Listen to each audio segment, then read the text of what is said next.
Welcome to today's live video chat session for the tip of the week. My name is Rich Allen, your business coach. Thanks for joining me today.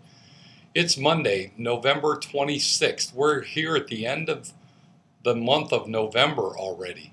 Hope you had a great Thanksgiving weekend, spent some time with your family and friends, took some time to relax and say a few thanks for all the blessings that you've been given. We've all been given more than we probably deserve.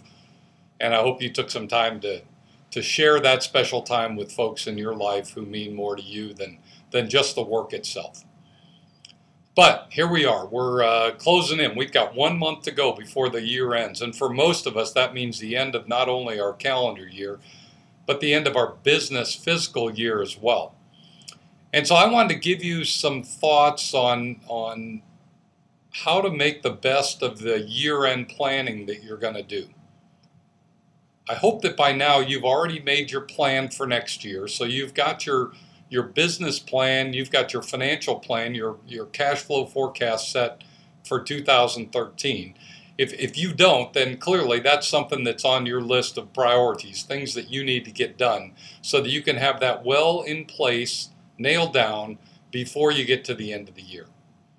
But as you begin to close up this 2012, I want you to think about year-end planning and how that relates to not only you, but your team, the performance that your team has given you, and how you're going to deal with the profits that you've made in your business here as you come into the end of the year. So this week's tip is about year-end planning for both performance assessment, budget allocation of profits, and how are you going to distribute that, if any, to the folks that helped you accomplish what you've been able to do this year. So I want to break the year-end planning into 4 very specific things that you need to do.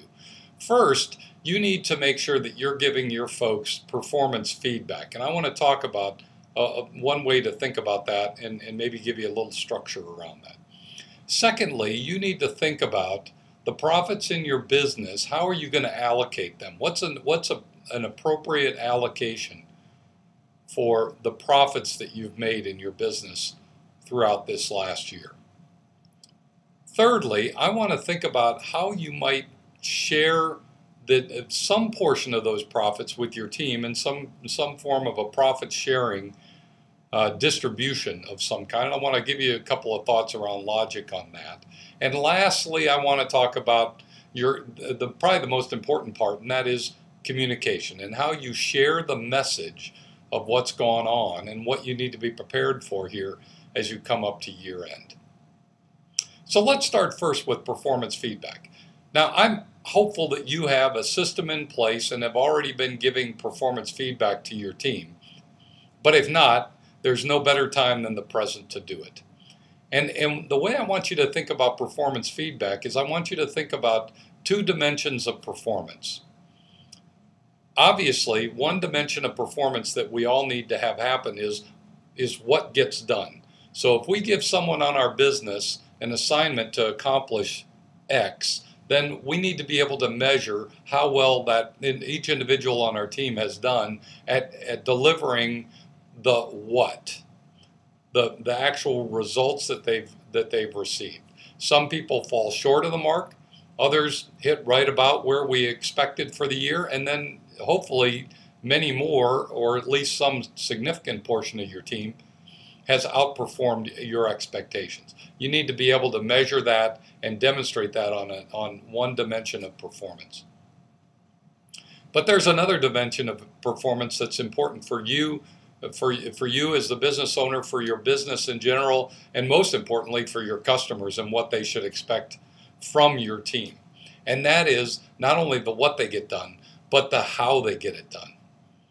And as you know, if you're trying to build a team, if you're building a team-oriented approach and you have somebody that comes at it very me-oriented, it's going to cause some friction or some drama within your business. So you want to be able to rate people not only on what they get done, call that the vertical axis, but on a horizontal axis, the how they get work done.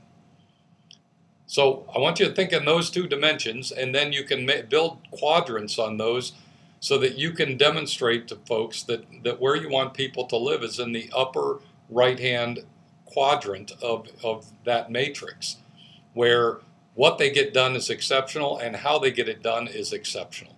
That's what you consider to be a top performer. So the first thought is have a structure, have a methodology, and figure out where your folks fit into this matrix. If you need more detail on that, you can simply send me a note and I'll be glad to share some thoughts. Now, secondly, what you need to do is think about, okay, I've made some profits in the business, and on an ongoing basis, including this year, how am I going to allocate that profit in the business? Now, I know that your tax advisor may give you one piece of advice here. I want to give you a piece of advice that looks at it from a business perspective, not maybe from the best taxing perspective, but so you need to make the judgment on where you have to balance the two. But I would suggest that you think about 4 areas that you want to allocate your profits to. The first area is you want to allocate some of your profits for reinvestment in the business.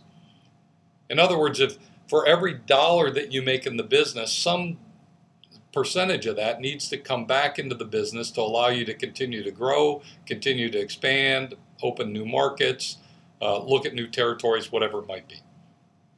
And let's just say that may be 25%, maybe 20 to 25% of your profits you retain in the business so that you can continue to grow your business and use that as reinvestment money.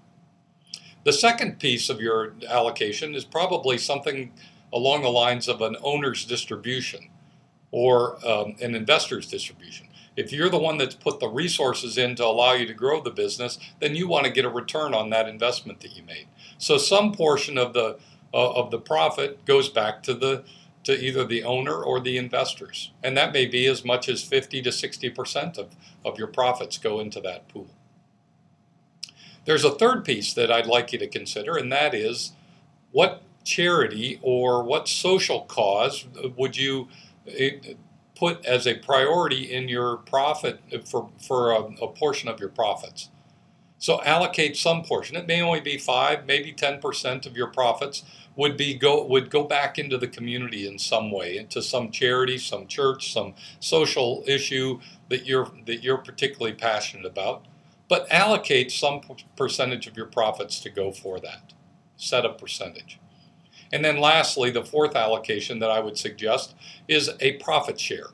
Something that some dollars you would set aside to allocate across your teammates so that they can know that since they helped you be successful, that they can share in that victory.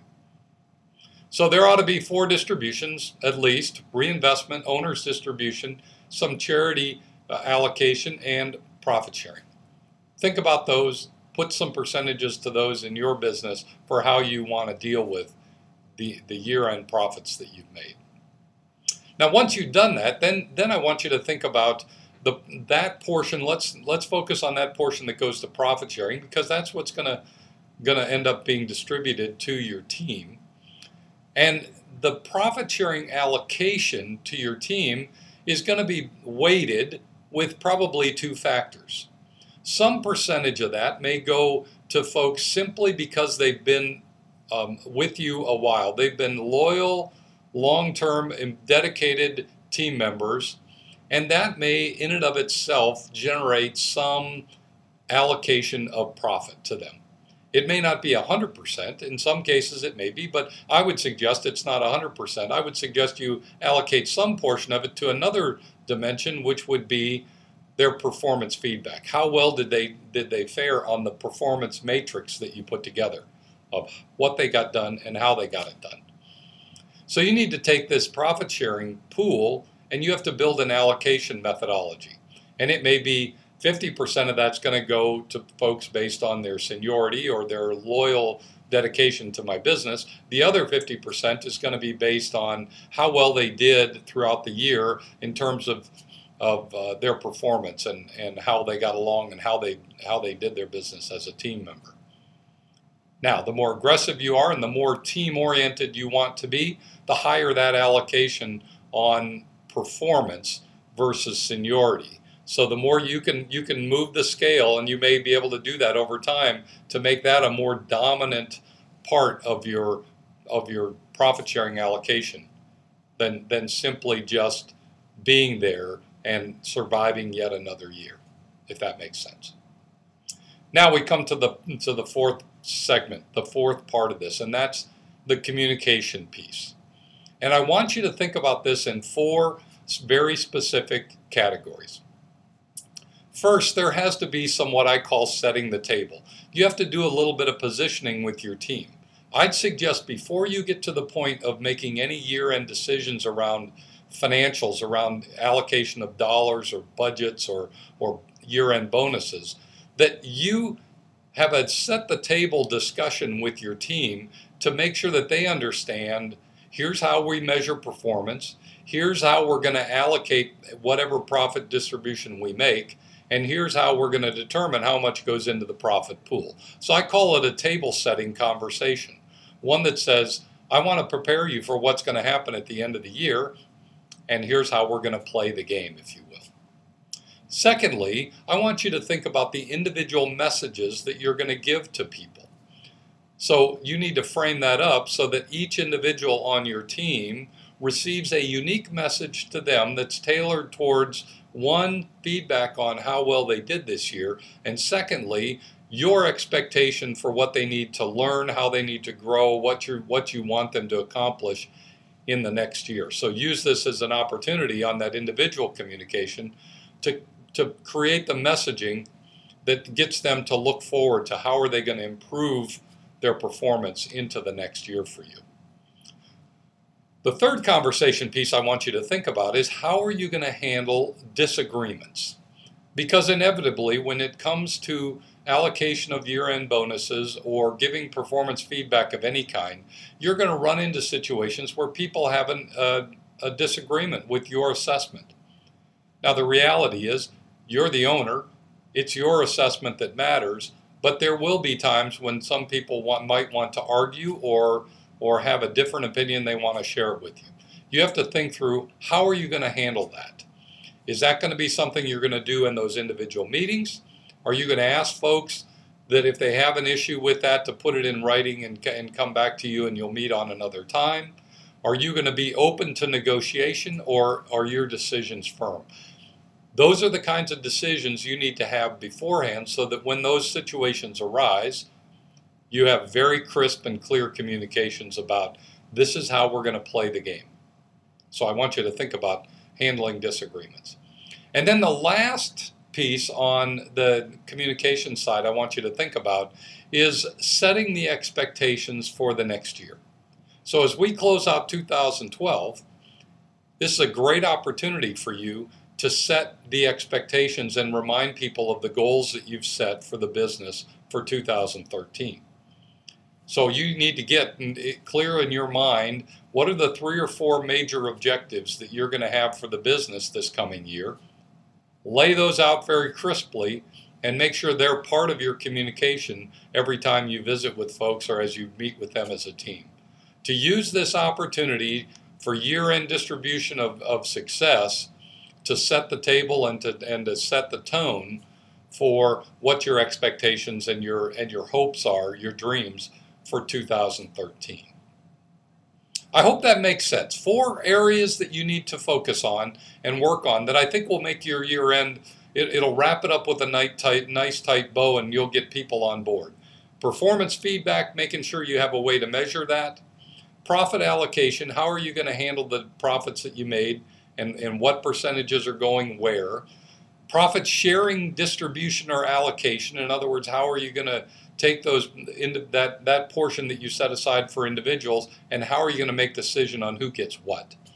And then most importantly, how are you going to communicate to people so that it's crisp, it's clear, it's positive, it's motivating, it's invigorating, and you get the most out of the effort and the rewards that you're gifting at this time of year. I hope that makes sense. I know we went through that fairly quickly. If you've got questions, don't hesitate to get a hold of me. You can reach me at rich@tourtoprofit.com. Check out my website, tourtoprofit.com. You can leave me a message there or get a hold of me in any way. Let me know what I can do to help. I want to make sure you end this year really nicely, tight, and buttoned up, and everybody motivated to make next year an outstanding one for you. Hope this was helpful. Take this, put it into your planning here as you enter this last month of the year. Good luck as you bring this 2012 to a close. I'll look forward to chatting with you next week. Have a great one. Ride hard. Talk soon.